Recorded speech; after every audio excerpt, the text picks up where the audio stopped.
байгаа юм биш үү? За энэ номон дээр байгаа зурган дээр одоо ялж шүү. Тэгэхээр чи одоо хийж байгаа юм дээр техник штэ. Цэг тэмдэглэдэг штэ. Энэ болох дээр юу болж таарсан? Тол. Энэ нь тол. За тэгэхээр толыг зурхын тулд энийх нь ардлт ингэх нь ийм болгож зурх нь байна шүү. Ингээд зурх нь байна шүү. Тэгээд сонсож бай. Одоо зурсан юм а тайлбарлаж ярих гэдэг штэ найзуудаа. Тийм үү? За одоо араараа. Энэ гэрэл толон дээр гэрэл тусч байгаа энэ цэгийг О үсгээр тэмдэглэнэ. Оог юу гэж хэлэх юм? Энэ О болов тусгалын цэг сайн үг. Энэ тусгалын цэг. За энд О цацраг үзчихтэй 5 дугаар ангид тийм үү? О. Энэ туссан цацраг. За зэний чи юугаараа хэлчихдэг гэлээ. За энэ бол туссан цацраг.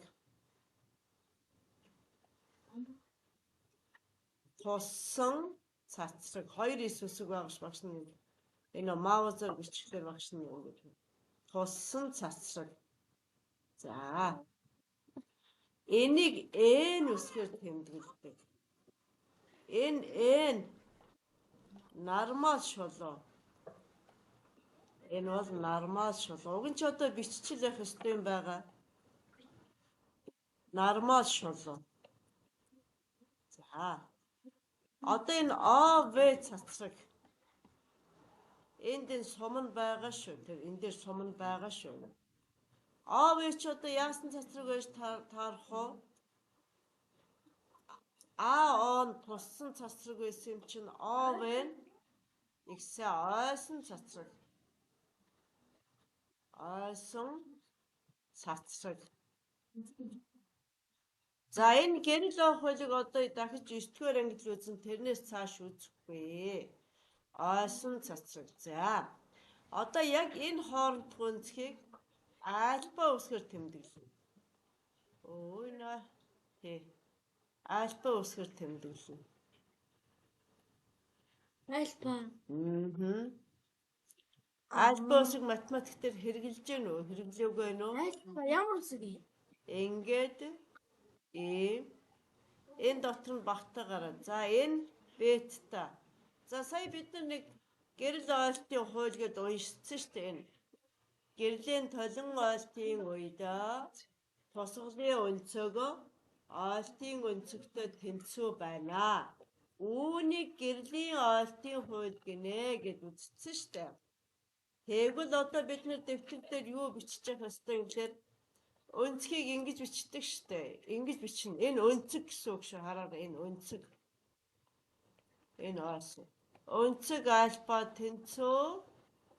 Өнцөг одоо явшаа шүү. Өнцөг бета. За тэгвэл сая 2-3 дугаар салааны хүүхдүүд тэр ангийн толны бүх зүйл харагдаад 3 дугаар салааны урдлын хүүхдүүдэд тэр толнд юу ч харагдах байгаад гэсэн шүү дээ, тийм ээ? Тэгэхээр тэр хувин харагдана гэдэг чинь хувингаас тол руу ойгоо тол руу туссан цацраг нь буцаад ойсон цацраг нь чиний нүдэнд ирж байгаа юм байна. Тийм учраас чи яаж чадаж байгаа юм бэ? Толинд хувингийн дүрсийг харж чадж байгаа юм биш үү? За тэгвэл өнөөдөр ийм л юм хийх. Энийг альфа сая хэлсэн шүү дээ багш та нар.